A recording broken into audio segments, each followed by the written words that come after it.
his belief in me is a huge part of why I keep going. I don't have the story that's like an overnight success, right? I feel like the little engine that could and is still hopefully going. I mean, I think that I'm probably a little more self-conscious maybe about the way I work. Radical acceptance is a really difficult or really beautiful thing. Even getting success, I think that it taught me.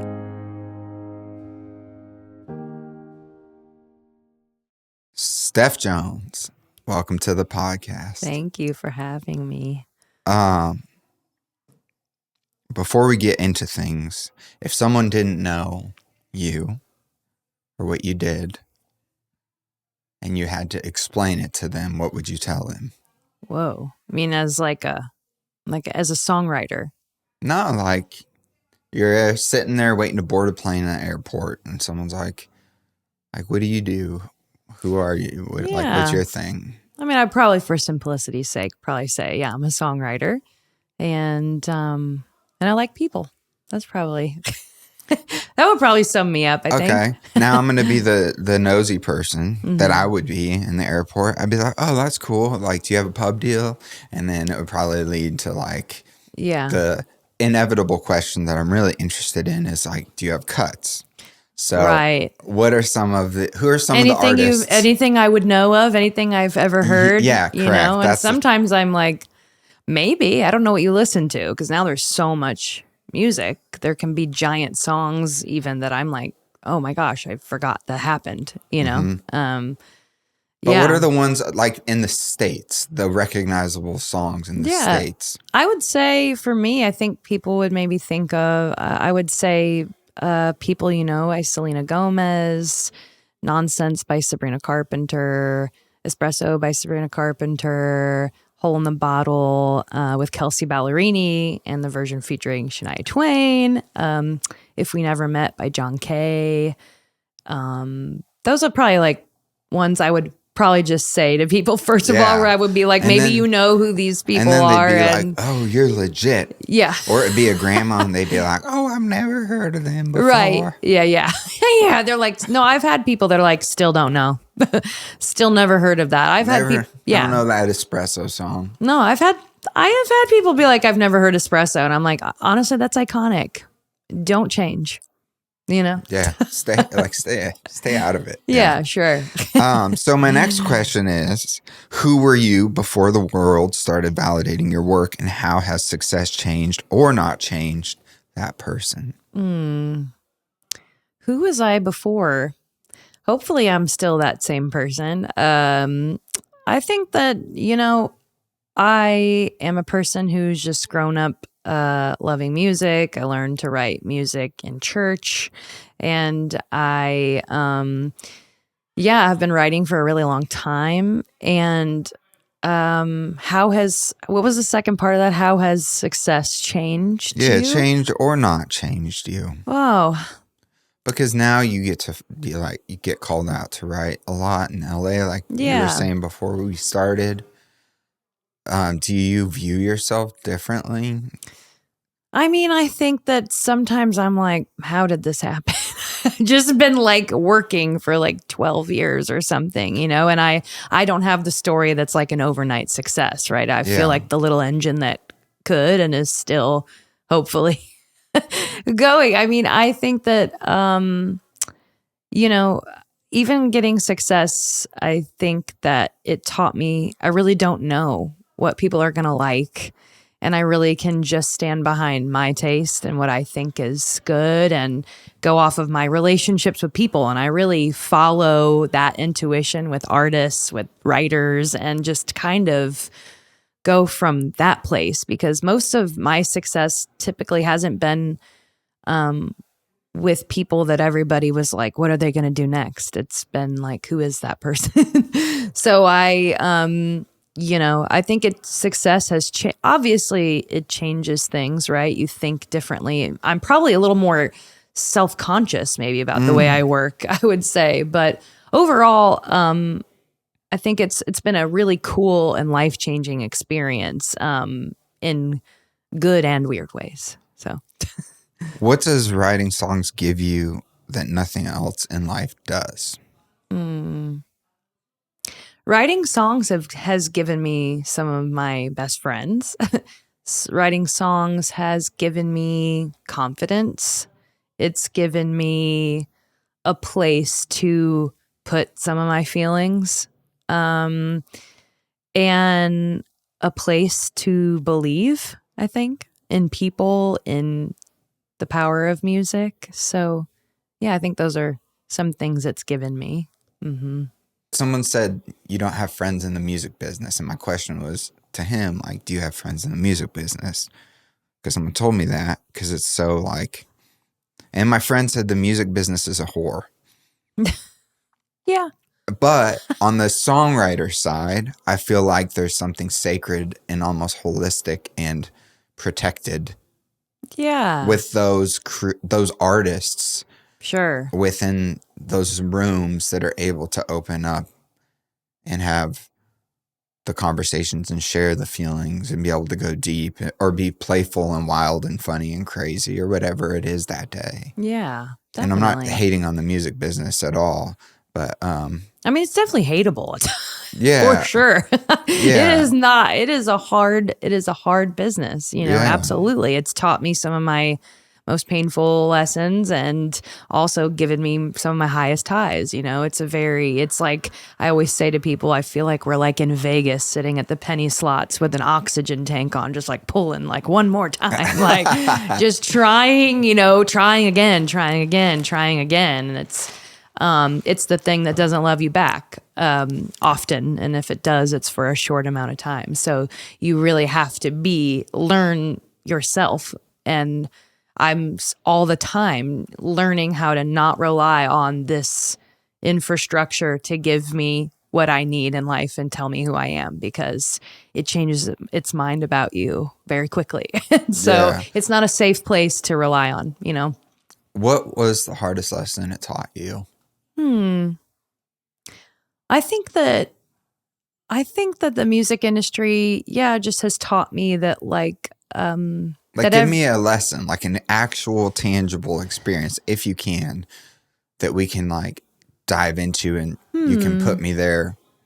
I just think that it's fickle, you know, that it can decide it likes something and then it doesn't, you know? And so, I really have tried to think about just like zooming in on things I love, because it's going to be changing its mind all the time. And I have to stay my course, because that is not a good place for me to, you know, and that's a huge lesson it's taught me. The things that I've believed in that have worked are, you know, those are crazy lessons and they have paid off. But it's also like there were a lot of people for a while being like, I don't get what that is, or, you know, who is that artist, or, you know, and when you believe, you just have to stay the course and just give it your best and not jump from thing to thing. You know, I think that I chose I'm going to follow my intuition path. And that's what I try to lean on most of the time. So have you doubted your intuition? Yeah. How many times have you been like, am I doing the right thing? Every day. Should I? I mean, you know? I feel most of the time when I really get quiet with myself that I have to trust that I am led either loudly or quietly by that voice, by that place of just like, there's something here, you know, what is this? And how can I help? And so, that's where I'm at with things. It's, I doubt myself at times for sure, because again, when you're going by the outside voice of the music industry, it's moving so fast.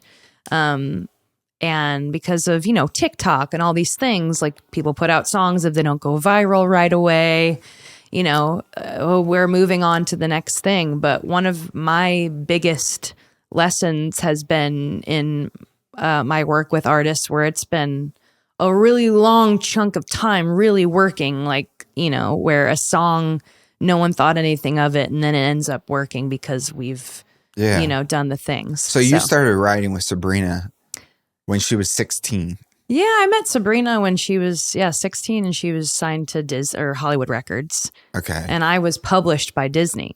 Okay. So, they were tell me about that, because that's one of those long plays that I feel like paid off. Yeah, absolutely. I mean, yeah, that's been amazing. I met her when she was 16, and Disney, Hollywood, Records was like, we have these artists. And at the time, it was really hard to get in with artists during that time. It was very like a pitch song game where people were writing mainly pitch songs and hoping that artists would cut them. And I had nothing going on, except for one song that I had done with an amazing artist named Fancy Haygood. And he went by Who Is Fancy then. And it was called Goodbye. And I remember that was like my one thing I had. It was on the radio, and I was like, okay, this made me feel like I can do it. But when which I met him in a bar, you know what I mean, in Nashville. And then Sabrina, we meet. And I was just really excited for the opportunity to work with artists, because that's where I've always felt at my best, and what I enjoy the most is working with artists. So, we met when she was 16 and just started. I think we've grown together in a lot of ways. You know what I mean? I was learning how to write songs too. I was learning how to write better songs. I've worked on 5 of her albums, and it's incredible. Yeah. It's like kind of like being a farmer and like tilling the soil. Or I don't know. I don't farm, but I know that there's a lot of steps before you produce a harvest. Yeah. Definitely. Yeah, I think it's everything. We're in a very fast culture, but you look at some of our biggest pop artists of the last couple years, and I would say Sabrina, I would say Chappell Roan. These are people that have been doing it. They've been dropped or left labels, made albums, made different sounding albums, really experimented, found themselves as artists, kept going. There was no like quick overnight thing. It just was like, just this kind of coming together of all this hard work, and it's really cool to see. And not everything happens so fast, because I see a lot of artists that go viral and they've just been playing in their room, and then they're like, they don't have experience playing live shows and they hate it. They'll do it and they like, oh, I don't like this, and it really, I think at times does them a disservice to not have that experience of developing as an artist, and, doing stuff that maybe didn't work and then finding your way. There's something super powerful about that. And I feel like that as a writer. I feel like, where I have just like tried, and then when things work, it's like, oh, cool, okay, great. I'm glad the first thing I did when I moved to LA didn't just like, really pop off, because I've been able to like keep developing my point of view and how I help artists and how I like to write, Yeah, there's a couple things you said that I'm intrigued by. One is like the artist finding themselves. That's a very elusive concept to me, because I feel like as a human being or a person, we could like sit here and like talk about what we love and what we like to do and the things that kind of define us or make us us. And like we were talking about, you love scents and coffee and things like that. And like, for me, it's like being a dad, having a little son, and a husband, and talking to people and trying to just like serve the younger version of myself that would have had questions for Steph Jones that I never could have gotten a room with and asked questions to. Sure. So it's like those things define us. But then you get into the music thing, which I've spent a bit of time in as well. And it's like, this artist knows exactly who they are as an artist, and they are undeniably this thing. Yeah. But you just said a couple things, which was these artists, Chappell Roan and Sabrina Carpenter, and they released multiple albums, experimented with different sounds until they found who they were as an artist. Mm-hmm. Is that an arrival point, do you think? Or is it what the market wants and it hits with the market at that time and they're going to still be turning into a different artist as they're going to keep going. Goes. I guess when I say that, it's who they've dabbled in a place that maybe the world was like, oh, I like that, or that feels authentic to me, or, it's different, fresh, it's different. new. It's and even, I think it's really incredible that the artists should keep changing and developing, and like every album that they make, they're at a new point. They have new experiences, and now they have all this different input and information, and you can't help but change, right? So, but watching people like find a place that's like really that's more of a launching point. Now they're being launched, in a way that really gives them that platform or that opportunity, and they've logged the hours, paid the success tax, written the songs, done the performing. They're incredible writers. They're incredible performers. Yeah, they did all the things. They played for small crowds. They're playing for people that don't care. They're playing for, and then it's like, wow, okay, this is all of a sudden the universe or whatever has decided. Like I always say, it's kind of like, it's like you get caught in the algorithm of life or something. It's just like the world has decided now is the time for this song or this thing. And that's what helps me when I write songs, to kind of think like, I really don't know. I know how to help do what is the best thing to do in the room that day and like just try things, but I'm never going to really know what people are going to respond to. You know, what I get excited by is by sitting with the artist and being like, wow, you seem like you like this. I'm like listening. I'm trying to go, who is this person?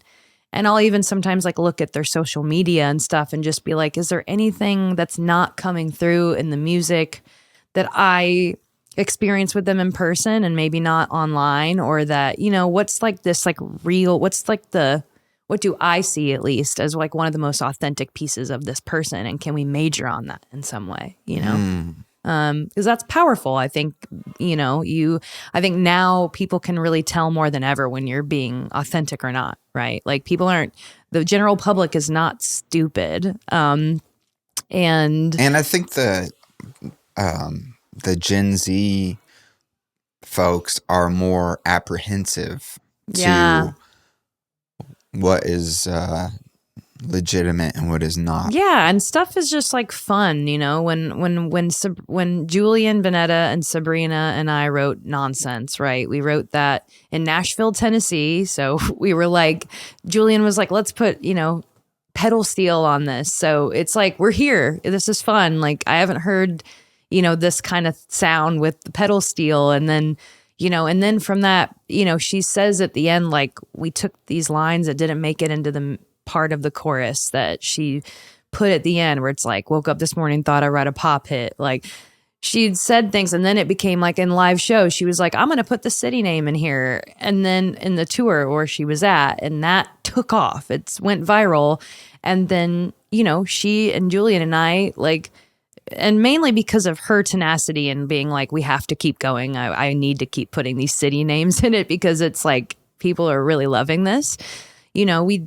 There was like over like 170 outros for, I think, or something around. There's some crazy amount radio? For Nonsense. Yeah. Wow. Whenever for the live shows, because people were going, I've never seen anything like it. They're at the live show, and it was like, the people started to catch on TikTok that at the end of that song, there's going to be 3 new lines and it's going to have the city name in it somewhere. And so it's like it's like a fun song, and it would just get super quiet and everyone's phones are up because everyone's trying to like get the first, like, what's going to be for my city. And Sabrina is a pro. And even when she ended up going on tour with Taylor Swift, we were still doing the outros. And if there were 3 shows in one city, she was like, I want to do 3 different outros. Like, this is like, she is committed to the experience and the thing. And she is literally the hardest worker I've ever met. And from the very beginning I just was like, this is such a special person that really works so hard and cares so much, and it shows, so yeah, the label was like, if this can keep going, like, we'll take it to radio. And I'm like, what do you mean? So then they had the idea, I think it was just Sabrina's idea, maybe to write a Christmas version of Nonsense, because we were going into the freeze of like the Mariah Carey freeze, they call it. And so we over text message one day wrote Nonsense Christmas. Wow. And then, they put it in the, within it, people kept coming back to the original song, and they ended up taking it to radio, but it was like this long game, you know what I mean? Like, I feel like so many things in my life and in my experience in the industry has been like long game, and just like, okay, yeah, just keep saying yes and just see and follow the passion and follow the where there's a fire happening somewhere. And, yeah. So yeah, I'm a huge fan of people taking the time to do the thing and figure out what works for you and for your audience, right? So yeah. You said they decided to take it to radio. Would that be the label? Yeah, I think the label was probably like, I don't want to misspeak. It's like, I don't know, but I feel like from what I remember, yeah, it felt like the team, whoever, it's like, it was just like obvious, know, it was like in the ether, people are responding, it's viral, it's like over, I mean, it's streaming. It's the streaming was insane. It was just like, oh wow, yeah, okay. So, because that's kind of how it works these days is you have so much data on the back end, like Spotify's a tech company. Yeah. And you see what's working, what's not working, retention graphs. Yeah. And that's really what dictates a lot of what people are going to put their money into. Totally. Which makes sense.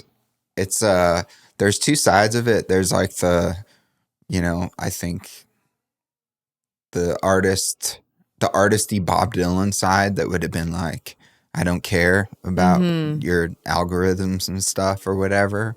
And then I feel like there's the side of the person that's like, all right, we're in the room. We need to make sure it's a good song, but it also needs to be commercial to the point where it has a chance to make it. And like almost if you watch a TikTok or a reel, there's a hook, and then it's got to keep you engaged in the video. And the longer you watch a video, the more people are going to see the video. And it's almost like you have to write a song like you would craft a reel. Yeah, I mean, it's wild how if you really want to get into it, you know what I mean? Yeah, you can. It's data. But we weren't thinking about that. You're not. You know what I mean? Because I'm like, you're not. I mean, and now, but and you now, shouldn't be. Every once in a while, I am like, this would be a sick reel. Like, this would be a sick TikTok, actually, because it's fun. If it's like a fun song, I get really excited about that. It doesn't feel like as precious. You know what I mean? It feels like just really exciting. And, songwriters, I will say, as much as it is like a tough time to be a writer, right? How so? Because you don't really get paid. And, I always say it's like, I shouldn't have had to write as big of a song as I have, or as big, like I shouldn't have had to have like a country number one or a, something to be able to pay my rent. And I will always be super vocal about that. Songwriters do not get paid properly. It is, I spend so much money working, especially in LA. I mean, my gas money, my rent, the time that we have the session, it's like, then people are usually like, you're going to order dinner, you got to bring your own, or, it's like, there's so many expenses that goes into just showing up, to write a song. And sometimes I'm like, man, by the time I started seeing some return financially, I was like, man, this feels like back pay. Like, this feels like, and we should all be getting paid to provide a service. That's what I feel at the end of the day. It's like very upside down the way. I'm very grateful, but it is the way that it is structured is not okay. Yeah, I was going to ask. It's interesting that you say that, because on my drive here, it's a short drive. It's like 12 minutes from my house. I was thinking, and I was like, if Steph was the the king / queen of Nashville. Let's just say Nashville. Or maybe all of like Nashville, LA, New York. Just the music business. What would be the thing that you would want to see change most? Oh, I mean, I would want to see writers get paid properly. Like, take away all the other stuff. I won't.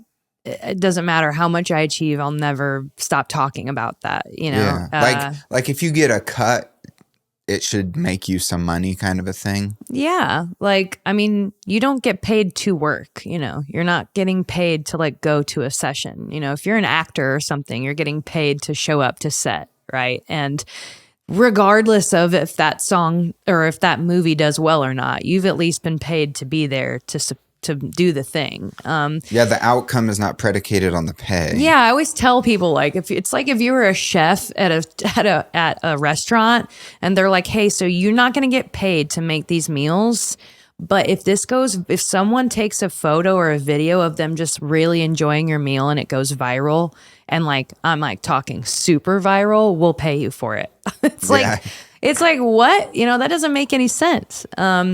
And I feel really lucky that I can provide for my life and for myself on my songs at this point. I didn't know if that would ever happen. I started out working at Starbucks for 8 years and working for churches where, to be honest, that really actually prepared me for not being paid. Yeah. I never got paid to work at church, and I was doing a lot of work for different places. So that really prepared me.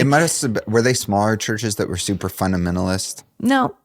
Bigger churches? Couple of them were really big. Were they like Baptist or? Non-denominational. Oh, really? Yeah. And I grew up, kind of in like a very like Pentecostal sort of, church, which super grateful for the experience, but it's more of like a joke. It was like, wow, not being paid is very much like in my, I totally get that life. And it's, I know what it's like to just do a thing and work and love a cause and want to sometimes I think that's the only reason I have lasted this long, because I'm like, I love a cause and I just show up and do the thing, and I'm not used to seeing the like financial reward for the thing I'm doing. I'm just now understanding what that looks like, but we should be understanding that earlier in the process. Artists, managers, labels. Are you looking for a high quality, affordable merch item your biggest fans will actually buy? Custom branded merch guitars from the Graphic Guitar Guys are one of the highest grossing tour products, often second only to t-shirts with 300 to 400% markups. They're an easy way to brand specific tours, albums, or a special project, and not offering them leaves real money on the table at any career level. With unbeatable pricing, top-tier quality, fast turnaround times, and hands-on customer service, the Graphic Guitar Guys work with everyone from stadium acts to bands touring in a van. Do yourself or your artist a favor and see what the Graphic Guitar Guys can do for you. Because you could be what was called, what do they call it? Like in the 90s, there was a name for writers that like if you got a few like cuts, album cuts, then you would be able to live and survive and make, I don't know what they called it. My buddy Eddie, he's old school guy. Yeah, I mean, you could get an album cut. You could have not a single and like live. You know what I mean? Yeah. It was a different, very much. I don't know what they called those writers, but I know that was like possible. There were also less artists. That's true. Now our market is just flooded with people. It's just like everyone's an artist. So back then, I feel like labels really controlled who you're hearing, because that was like the. Now people are going without a label or doing whatever they want. You know what I mean? So, it's just a different world, but the way that the payment structure has not changed with the times, of how all this works. And my heart breaks because I write with, there are so many writers and I'm like, you're incredible and you do great work. And just because your song hasn't, gone completely viral doesn't, and even that, I've seen people's songs actually go viral, but then they never go to radio. So then they're still not really getting paid, because on streaming, we really don't, it's not the same. It's, your goal is to have a song on the radio, right? It's either radio or nothing, really. Yeah. Like you have to have number ones. Yeah. My friend that had her first number one, I think she was 3 or 4 years into her pub deal, and she was like, I think it's going to recoup my... Yeah, but you don't know. But I think it's going to... like, I'm in the red for 4 years in debt, and I think this song's finally going to make me at, like, 0 maybe. Yeah.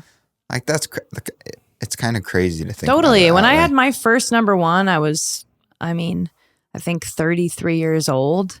And it was a country radio number with Kelsea Ballerini and with a bunch of my friends. And I, before, my manager will tell you, there was like, that was a time I was like, I don't know how long I can keep doing this. Like, how do I move on to I had been writing for like maybe like 7 years or something at that point. You know, I was in my second deal. I'd already, you know, I just was like, how do you even do this? And that was a huge gift to me that it went number one, and that whole thing was insane. But it just, you shouldn't be reliant on that big of a success to be able to be like, oh, I can pay my rent. That's the thing. You know? I moved here for that, and I started traveling here to be because of music and writing songs and being a singer-songwriter. And I have a cut randomly I'm not trying to, like, I have no agenda in this, but I have my first cut. Yeah. And it's on a Vince Gill project, and it comes out next month. He's my hero. Yeah, he's amazing. Amazing. And I got the email yesterday that said it was coming out, when it was coming out, and they were like, we need your, like, information from ASCAP or whatever. And I was thinking about it, and I was like, oh, this is really exciting and cool. And I posted it on my Instagram story, and everyone was like, congratulations. But the other side of me was like, I'm going to make no money off of this. Like, this is such an accomplishment, but at the same time, it feels, I feel deflated.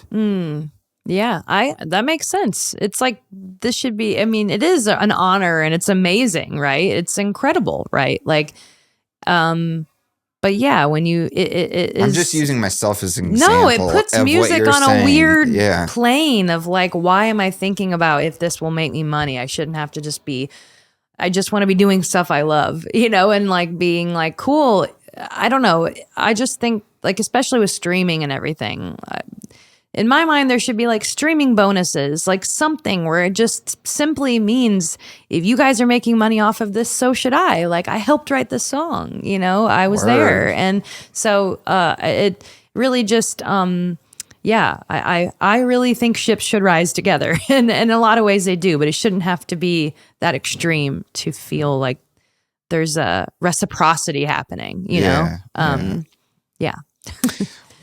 So you talked about the Kelsea Ballerini point in your career. Was that the hardest season in your career? Absolutely. Yeah. I mean, that was a really interesting time. Yeah, like I said, I was going, I don't know if I can keep doing this. I don't know if how long I can do this. And I had a boyfriend at the time named Jason that, you know, he made me write down on a piece of paper. He made me write down, "Hole in the Bottle will be first of many number ones for me," and made me sign it. And then he wrote, "I second this manifestation," and he signed it. And is that what you have? You have a tattoo? Oh yeah, I have a tattoo of it. Yep. It says, "I second that manifestation." He actually spelt manifestation wrong, but we had to keep it for I kind of like that. Authenticity purposes, as my like perfectionist brain is like, oh my God, I have something spelled wrong on my arm. But you know, he really unexpectedly passed away before it was on the radio. So is February of 2021. And I just remember saying to him, I just don't think it's going to go number one. And he passed away February 3rd, and it went number one on Valentine's Day. And it was just like a very, like, it was insane to feel like I can't celebrate this, you know? This doesn't feel like, sorry, I'm getting emotional but it was a very hard time to celebrate. Of course. Yeah. It's a hard time to celebrate, but his belief in me is a huge part of why I keep going. And he taught me a lot. So yeah, that was definitely one of those, both and experiences, like, feeling it was the hardest time of my whole life, but also this was like the first number one I'd ever had. And I barely even remember half of that. Like, it was COVID, but my friends made that time really special for me, and my manager.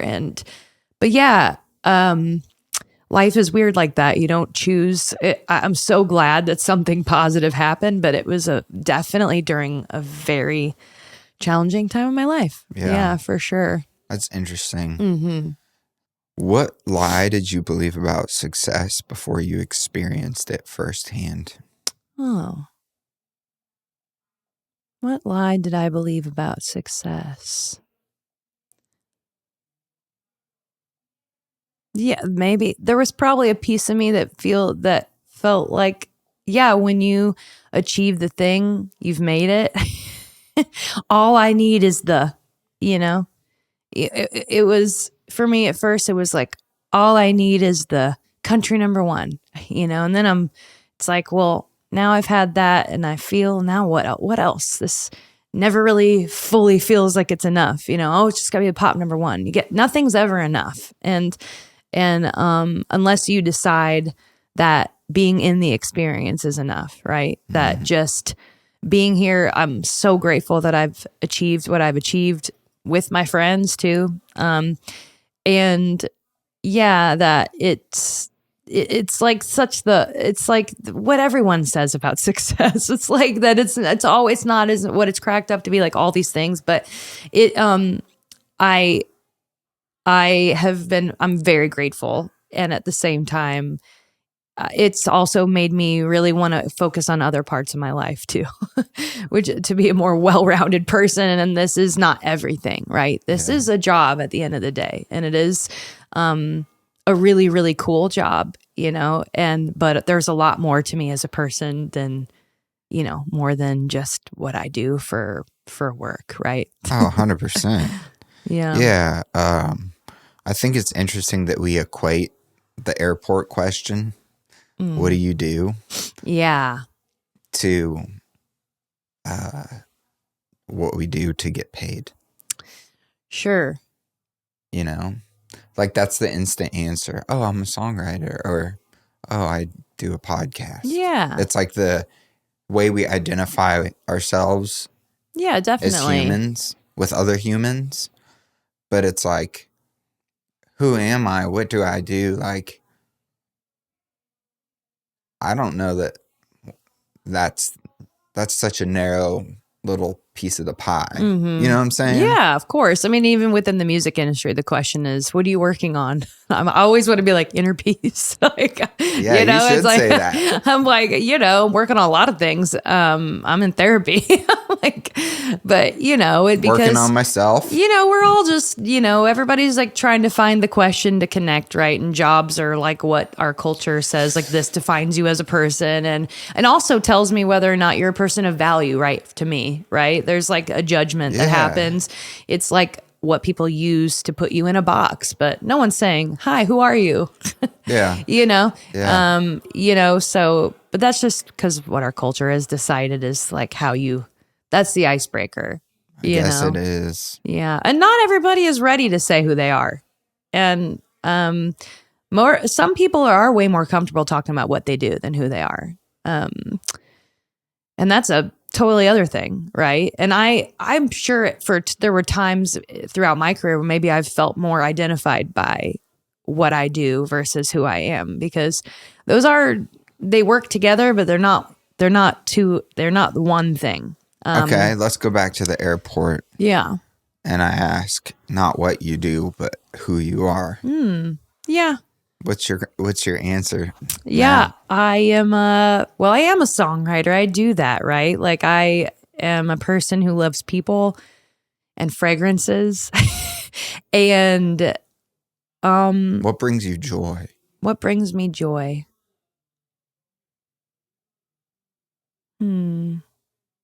I think what brings me joy is helping others. I think that it's always been, even with artists, right, has been, I get the most excited when I'm like, oh, we did a thing together. We made something that they feel really represents them and who they are. Or when a writer is like, hey, they know things that I've been through in my life and they've saved something that they didn't know how to write with anyone else other than maybe someone who has suffered great loss or felt like expressive enough that they could confide in about how can I write a song about the experience that I've had of loss, and that's what I feel the most joy is when I've really connected with a person. I really just love people. And so, I think that's, a people lover. And it depends. In fragrance, music, all these things are ways for me to connect with people.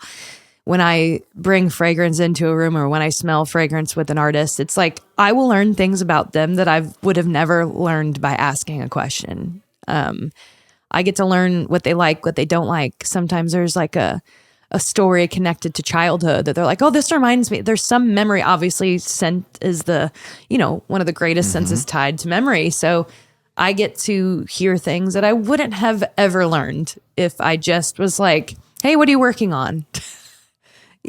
So they're all tools. I would have to say, I'm a person who loves people. Yeah. How's navigating that loss impacted like your songwriting and your life? And also I'm curious because you said you're in a relationship now. Yeah. It's one of those things where that person that you lost, you're probably, I would imagine, always gonna love. Yeah, absolutely. So then there's an understanding by this new person you're with that where they're like, I totally get that and respect it. Oh, yeah. I have been very lucky. Anyone that I've ever dated is so respectful and honoring of my experience. And I can talk about Jason. I can, share stories. I can share feelings. And otherwise, they wouldn't be in my life because I want someone else to feel the same way. This is it was a big part of my life. And so, where you don't have to just act like some part of your life didn't exist. Like let's celebrate this person. Absolutely. Like, tell me about him. Yeah. Because you're not being that person, the guy that you're with, is not being threatened. Sure. It's like, it's an interesting dynamic to me, I guess, is why I asked the question. Definitely. I mean, it definitely is it's a litmus test when I've dated people. Oh, I bet if I bring that up, what they do with that is like a really interesting sort of. And I notice that the people that I have been around or dated, like whatever, if someone can't sit with you in your uncomfortable feelings or loss, whatever it is, to me, I really don't fault that person. A lot of times I have felt that person hasn't done that for themselves in their own life. And so if I haven't sat with my loss or my anything, how could I possibly sit with yours? That would make me so uncomfortable because, it's not something you can fix. You just have to listen or just sit and just let it be. Right. So, that's what I've found. That I have to sit in my own feelings so I can sit with someone else in theirs. Right. Yeah. So, which some people, for me, it comes pretty naturally to sit in my feelings, I think. Yeah. I think. I say that. Which For feelings? Some, yeah. For others, it's hard. I feel like I don't really have an answer for it, but it was like, and I have done a lot of therapy, and you had mentioned that you do therapy. What's one of the best tools that you feel like you've gotten out of therapy that you could give others? That I would say in the midnight hour where things were very rough, I practiced this thing called EMDR for the first time with a therapist that I had that goes off of eye movement or vibration. It's eye movement desensitization reprocessing. Yes. Great job. I always forget the acronym. Done a lot of therapy. Yeah, the EMDR is great because, it's really help. I always say to someone, it's like your brain, if you felt like you go through a memory and you feel like you can only take a right, it's like it loosens up your brain to be like, you can actually take a left here. You don't, I would replay things or guilt or like whatever things where I'm just like, oh no, like thought looping. Yeah. And I just take a right, yeah, whatever. And it just really allowed me to take a left.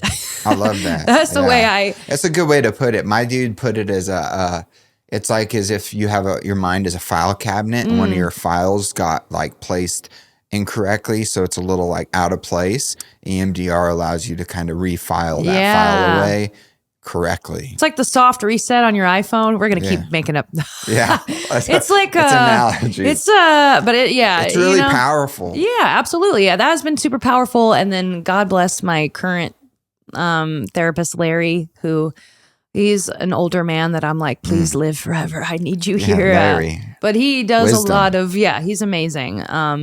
And I do a lot of like inner child work with him, and that's been very interesting for me of comforting young Steph and allowing adult me to be online more often, because I'm like, when I'm afraid or when I'm, when that young part of me is activated, there's an 11-year-old behind the wheel. And it's like, girl, you can't drive. Like you need to let me drive. And so that's been really helpful and interesting to kind of just that awareness around what's happening inside of me, right? Because like I said, like my whole life I've been very like head down, do the thing, just go for the, just keep trying and keep going. And head down, do the thing. So did head down, do the thing come from the 11-year-old Steph?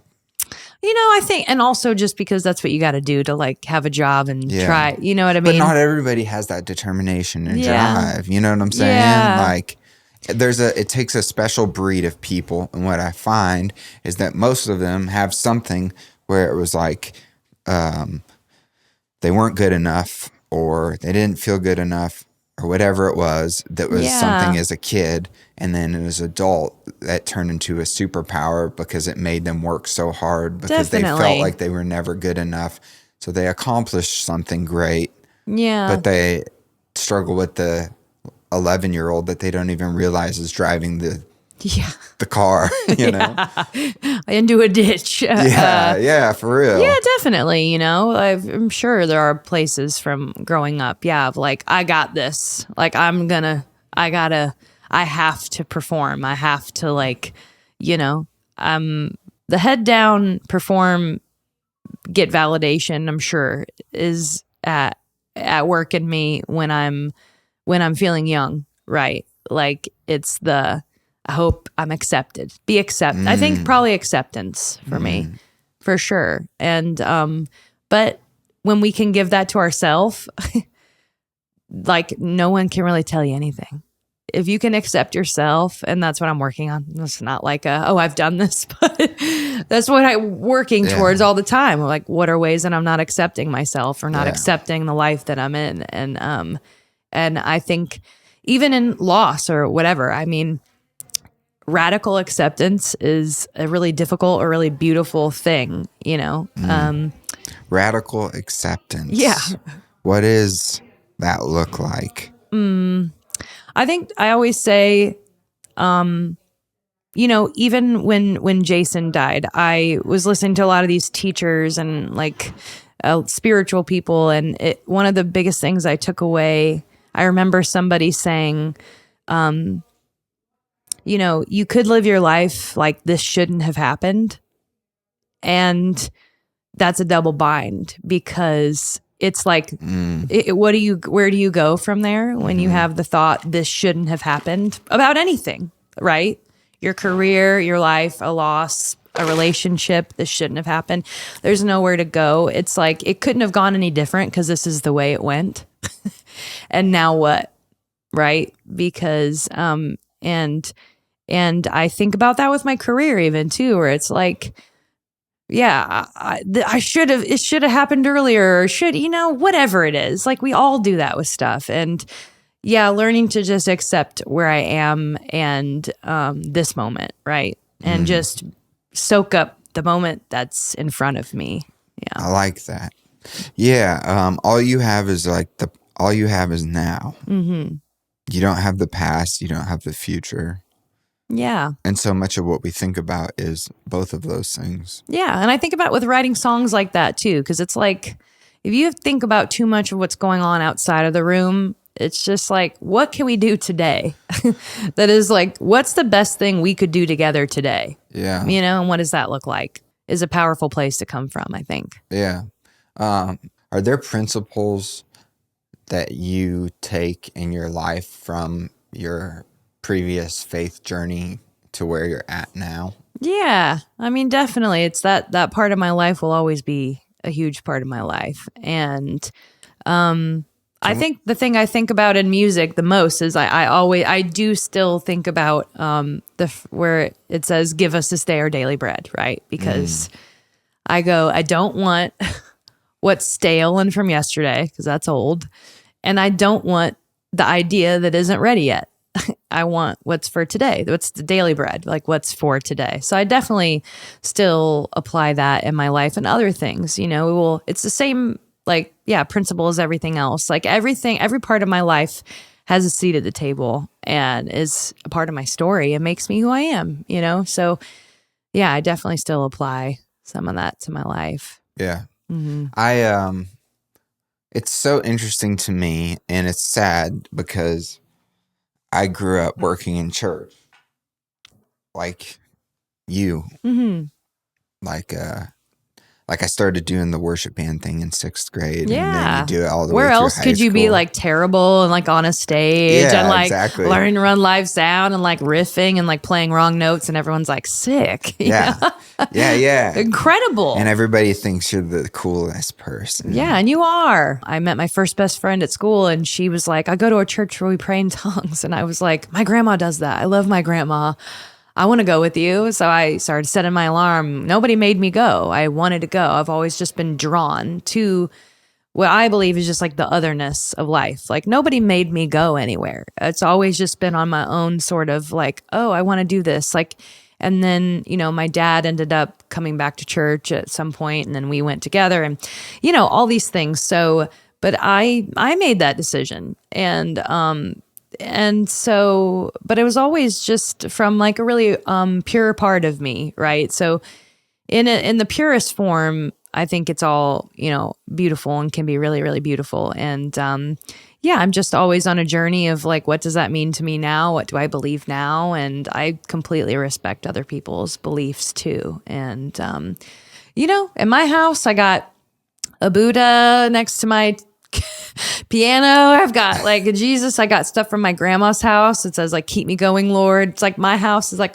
it's like a picture of where I've been and things I've just kind of like been like, oh, I like that, and I allow myself to kind of look at different perspectives and play with it. It's play. Yeah. It's fun. And when you're in this business, you meet so many different kinds of people that believe so many different kinds of things. And it's the most like the most pure democratic world. Yeah. Yes. Like where we all respect each other and get along. I think 90% of the world all wants the same thing. Absolutely, yeah. You know what I'm saying? And church taught me how to, I learned how to write songs because the church I was at, I would... you need to tell that story where you were learning on the spot, right? Where we would have 2-hour sets of like, I would be in charge of 2 hours of live music and people could come and go as they please and just kind of be in the presence of God or whatever, right? So, and during a part of it, there's 2 ways that I learned to write. One time was because I had 2 hours and I just had all these songs I was playing. 2 hours is a long time to be... And I'm not talking in between. It's like just playing songs. And I ran out. And I'm like, oh my God, like I'm out of songs. And so I opened my Bible to Psalms because it's set up like songs and they're beautiful, like beautiful writing. And I just started singing Psalm 23, I think it was. And well, that's crazy. I was about to say I read Psalm 23 this morning. Oh, that's crazy. It's on my mom's headstone. Oh, that's amazing. Yeah, beautiful. It's so beautiful. And then people would be like, what was that song you sang that was like something like, I don't know. And then, we had this section of the 2 hours where people would come up and pray on the microphone. And then I would have to sing a chorus that sums up what they just prayed so that they would say to be in agreement. And like, we're all on the same page here and like singing it. And I'm like making up choruses. And I was, I ended up doing like live board mix. I would like record the live board mix and then go back and be like, this part was a really good chorus because everybody was singing along with me. I could tell, I got like a live feedback of like good chorus, like catchy. And so, like in its purest place, I have so much gratitude for that part of my life. It taught me how to write songs. Like where else would I have? It was the most incredible boot camp to be riffing, just making up stuff. So I'll always be completely full of gratitude for that, for sure. Yeah, it's where I learned all the like production side. Oh yeah, and in-ears and all of it. All that. I went from a church that was like floor wedges, and then I went to a big church in Texas where I was like, there was like a production team and like the whole thing, and I'm like, in-ears, like what do you mean? Yeah, and I'm like, but I learned how to like communicate with. I learned how to run a band. I learned how to rehearse a band. I learned how these things work. And like what incredible, valuable experience. Yeah, a lot of amazing musicians come out of church. Yeah, some people have to wait till they're at Berkeley or something, till they're getting experience running live sound or rehearsing a band or like doing a thing, and paying a ton of money to go. Yeah. So, and you had logged thousands of hours doing that. Yeah, absolutely. So that part was second nature to me. Yeah. Yeah. So I'm curious about something. For the music part, switching back to Nashville. So you're at the coffee shop on Music Row. You were working at Starbucks. Yeah, I did. And that's kind of like where you kind of see musicians and writers and stuff like that. Yeah. How did you go from that to the publishing world? And I guess my real question is, was it like you had a couple songs that got you a publishing deal, or was it like multiple co-writes and a dating process? Yeah, I mean, I was writing with anyone, like I said, I met Fancy at a bar. I'm pretty sure he asked to use my lip gloss or something. I was like, I love this guy. And I was working there, I was writing with anybody who would write with me. And I got a call from a girl that I got a call from a man named Mike Daly, who is at Hollywood Records in LA. And he is married to a girl that I went to high school with, her little sisters. So like I went to high school in a super small town. It's like 6,000 people in Missouri. And I had put something on my Facebook, me playing piano or something. It was terrible. And Mike saw it and saw something in me. And I remember he called me. He's like, what, would you like to do? Like, I'm like, I think I just want to write songs, and then he was coming out to LA or to Nashville for a project. He was working on a country album for Lucy Hale, who was on a show called Pretty Little Liars a while back. And I grew up in church. Like I didn't even like get to watch. I wasn't allowed to watch like so many like shows and stuff. So I knew who she was, but I'd never seen the show. And I remember Mike was like, I feel like you guys would hit it off. And she came into the Starbucks with him one day while I was working. And then we all went to dinner and we did totally hit it off. And then I ended up going on a radio tour with her as her assistant for a few months. So I got this time of did you leave Starbucks? I left Starbucks. So you had the opportunity to get a job. I got to leave because I got a job being an assistant. So I was like, maybe this is the wrong direction, but I'm going to say yes because that sounds fun and it's at least in the music industry, And during that time too, there was a man named Greg Gallo that used to come into my store, and his wife did too. And she's like, would talk to me at the end of the bar and just, she's like, I'm a publisher. Like you should come by and play songs. And I'm like, what? And So I went into Carrie's office. I played her music, and she's like, "This is a little too pop for me, but you should meet my husband, Greg." And I'm like, "Oh, the guy that gets the venti green tea." I'm like, he's so nice. And so, and then Mike Daly, though, from Disney was a writer as well. And he was like writer managed by the company that Greg was at called Big Deal.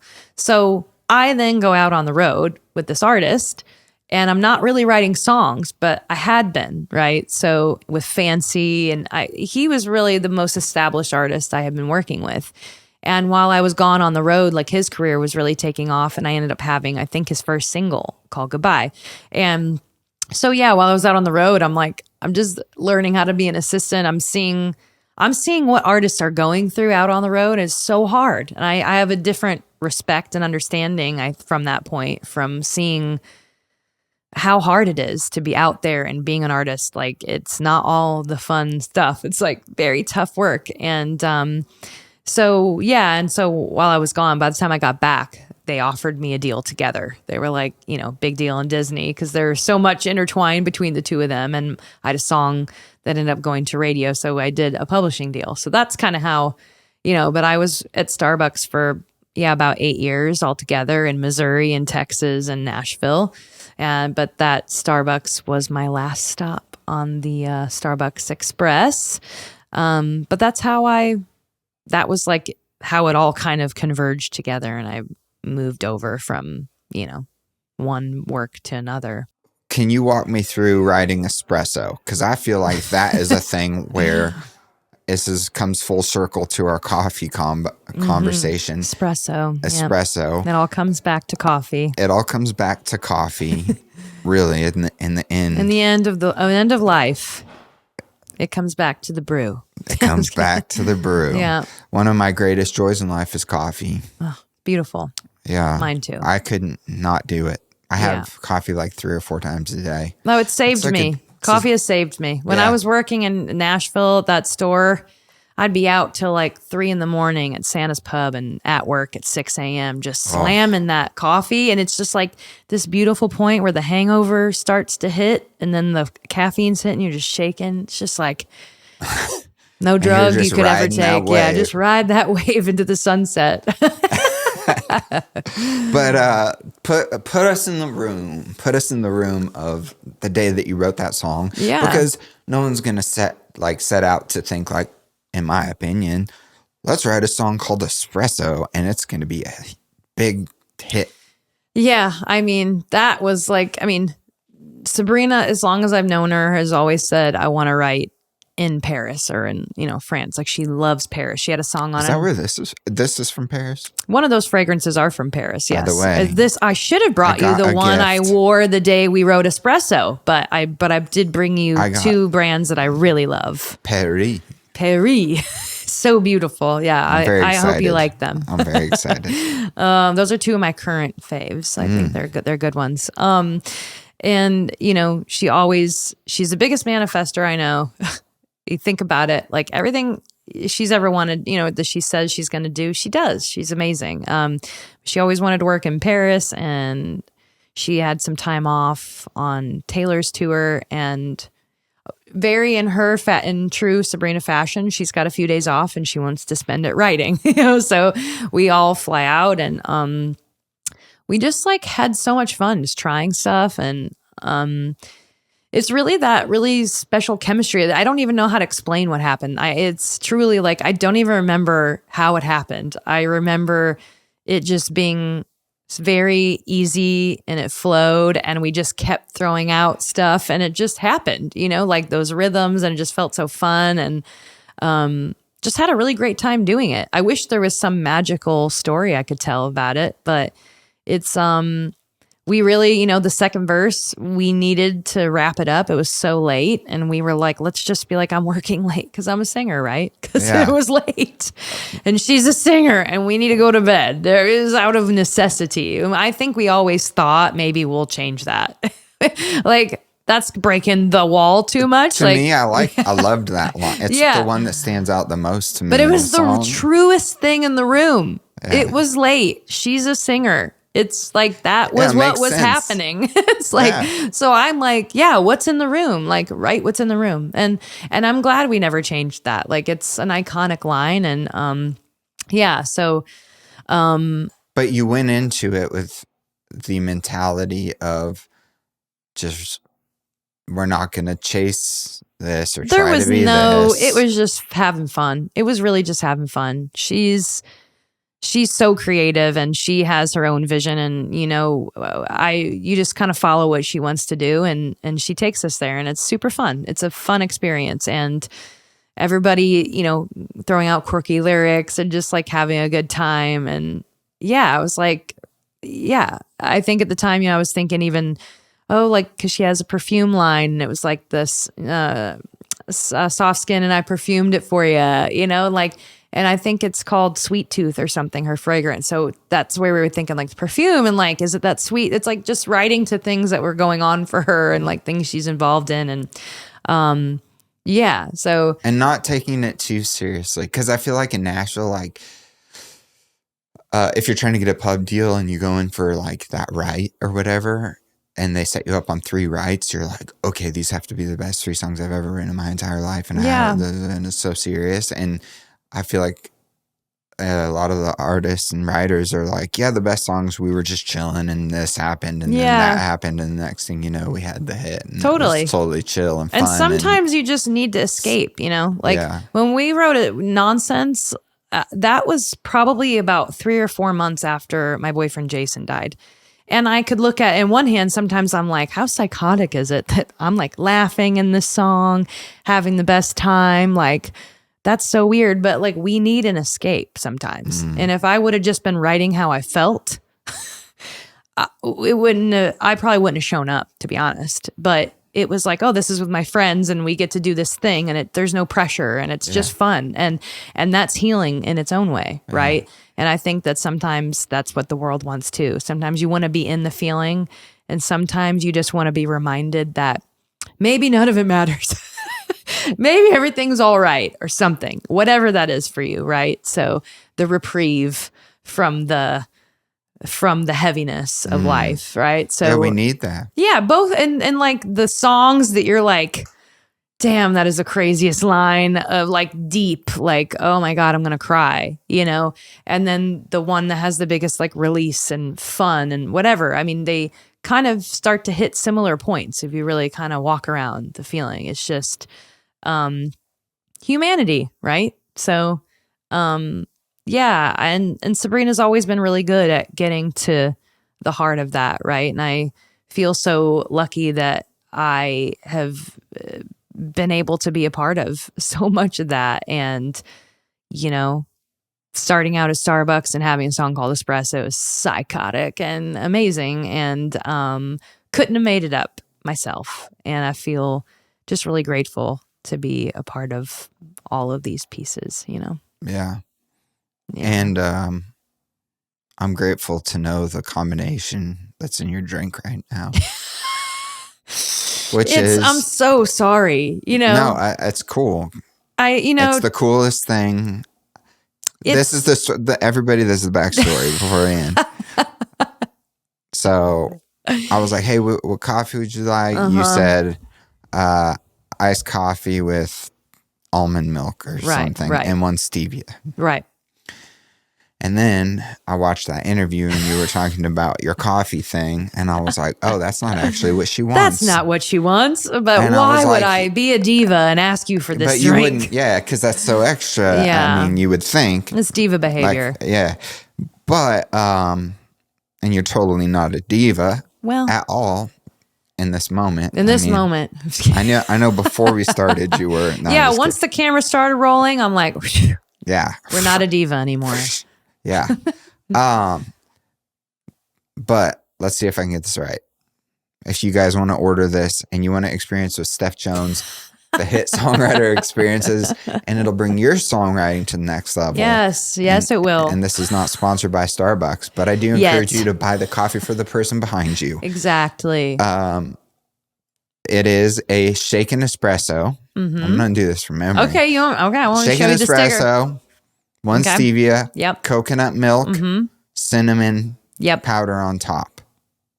And no classic. Great. And we're undecided if classic comes with I can't remember if it's standard or not. I think it depends on maybe which one. I'm getting confused because I'm like I said, the double shot. It used to be called a double shot. Now it's called a shaken espresso. Back in my day, it was a double shot, and it was like people didn't even know it really existed. So, and yeah, it's a beautiful drink. It does the trick. You know, it's shaken. It does something to the espresso, right? It kind of just froths it up a little bit. Yeah. You know, I love it. I love it. It's a great drink, and it's a great company. Yeah. To work for. Great insurance. Yeah, good health insurance. They'll pay for your college. Correct. You've been awesome. Oh, thank you for having me. Yeah. It's been awesome. Yeah, we